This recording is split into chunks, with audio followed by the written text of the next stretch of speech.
I'm Jackie, one of 9, Loken, one of 6 girls.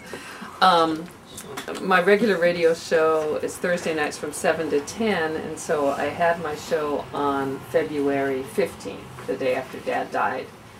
And it's also our big marathon weekend at KKUP, which is where we raise all the money for the station. So I had 3 live bands lined up for Thursday night, and it was a kickoff of the marathon, and I'm head of the Bluegrass Country Department now, so the marathon this year was on me to do the whole thing. So I've been planning it for like 6 months, and Thursday night was a big kickoff, and like everybody else, I know, I was I think I was really in shock for at least 2 days. I mean, you think, how could you be in shock? He was 94. But it still was just a shock. And that's pretty spacey and stuff. But when I got to the station, I had explained to people and that my dad had died. And so I dedicated Thursday night's show to Dad, and I played 2 songs, the Big Rock Candy Mountain, which he always sang to us. We would say, "Daddy, sing us Big Rock Candy Mountain," and he would. And so I played that one for him, and a really beautiful song that Emmylou Harris wrote when her father died, and it's called "Bang the Drum Slowly." The song is actually, there's a song called "Bang the Drum Slowly" that is a really, really old traditional song. I think it's Scottish, like played during the Civil War and maybe even before, probably in Scotland. And she incorporates that into the chorus of the song, but she does this whole song. It's really amazing. That just talks about the things she wished she'd asked her father and stuff like that. So I made a copy for everybody that was going to be here today of those 2 songs. I was actually playing music with some friends Wednesday night at a music jam when Jenny called the house and talked to Bob, and he called me where I was and told me about what had happened, and of course I came right home.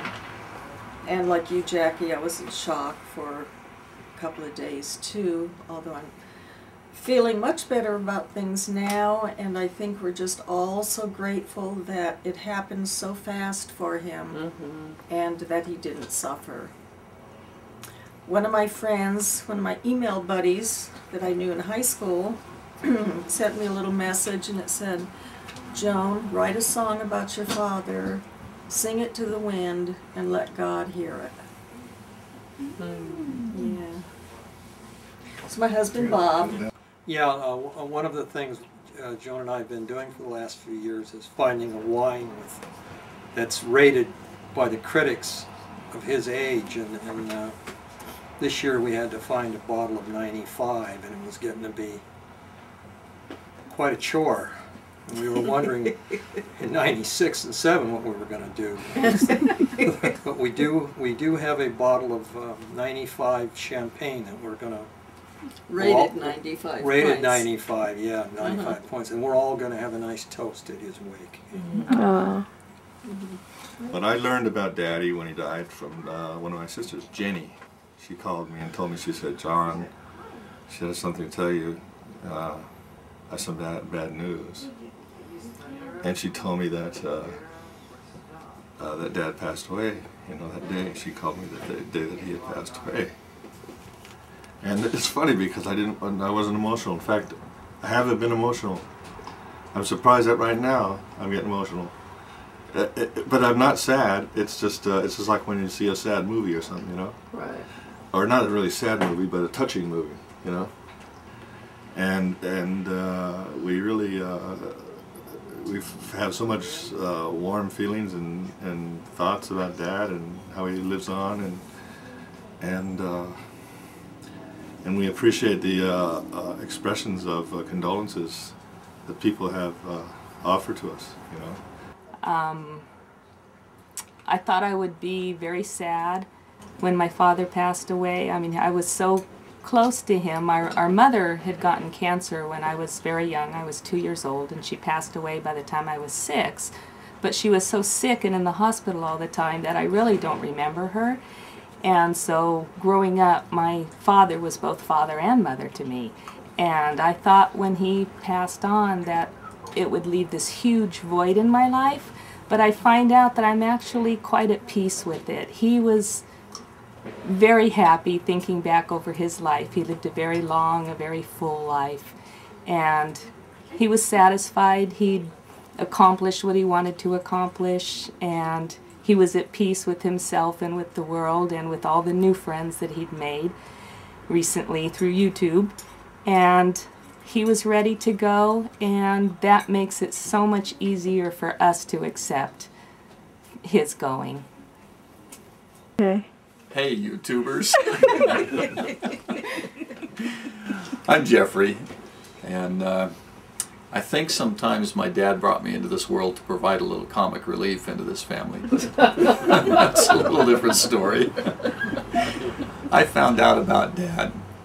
I had planned a trip out here, where I am right now, this weekend in fact, to visit my dad, because I just had a feeling that it was time to go see Dad.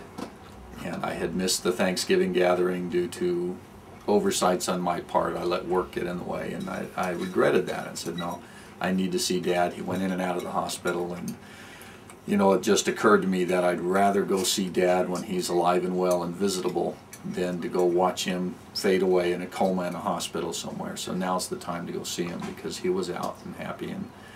And I just talked to Dad in the morning of Valentine's Day, and told him I was coming out to visit, and he was happy about that. Was looking forward to playing cribbage with my children that I was bringing with me.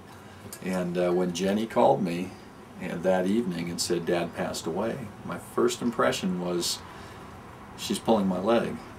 And then immediately I thought, no, even I wouldn't kid about that. So I knew it was true. And you know, my biggest regret is that I wasn't able to be at that last gathering to visit with Dad with all the rest of my family. And my biggest joy, I guess, in the whole experience is that I did get to talk to Dad one last time on the phone. We got to tell each other that we loved each other, and that was very important to me. So, was I initially angry with Dad that he didn't wait for me? Yeah, a little bit. But you know, he went, and he went at the right time. He went when it was right for him. And so I'm happy for him, and he's in a good place now. He's in a better place. So that's one of my memories I'll always remember now and cherish about Dad, is that last time we did get to say I love you. So, that'll always be important to me.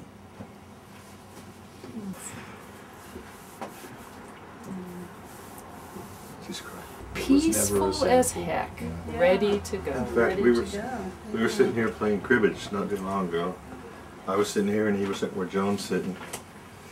And he looked at me and said, I don't know how much longer I'm going to have to keep dragging this tired, sore old body around. Wow. Yeah. Yeah. When he made that comment, that was before this whole YouTube thing started. Which really energized him and sort of breathed a whole new yes. enthusiasm and life into it and everything. Yeah. Yeah. Kind of neat that he got to become Because a he was star. cooped up in his house all the time. He had to give up his driver's license. At the ancient age of 92, he finally got convinced to give it up. Yeah. That was fun. Yeah.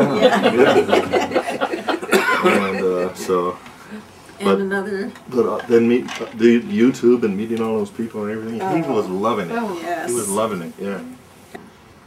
He did. One time I called him and I was kind of teasing him, and I said, do you have time to talk to me now that you're famous? This is when he was on the featured on the YouTube thing, and it was really funny because he just chuckled and he said, yeah, it took me till I was in my 90s, but he loved it. Yeah, he did.